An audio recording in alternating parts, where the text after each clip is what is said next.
આગામી દિવસોમાં pre monsoon activity શરૂ થશે.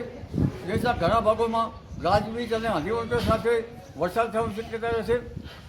આરબ કન્ટ્રીમાંથી આવતું રૂરકટ છેક ઉત્તર ભારતના ભાગોમાંથી છેક પૂર્વ ભારતના ભાગો સુધી ફેલાઈ શકે છે. કાલ વૈશાખીનું જોર વધી શકે છે.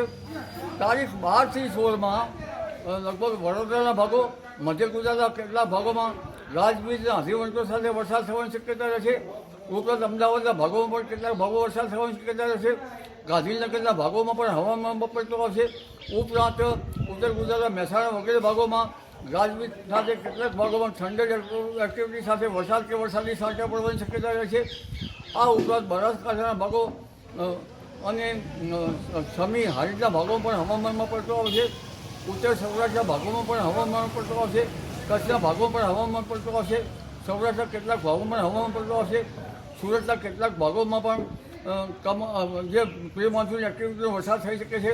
એટલે આ પ્રી મોન્સૂન એક્ટિવિટી જરૂર છે અને આ આંધીવંટરો પણ જરૂરી હોય છે.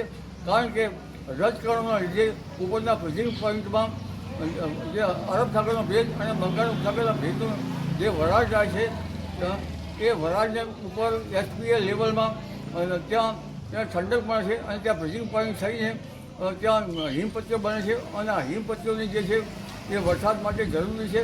એટલે અપર વિન્ડની જે પ્રક્રિયાઓ જે છે એ હવે શરૂ થશે. જી.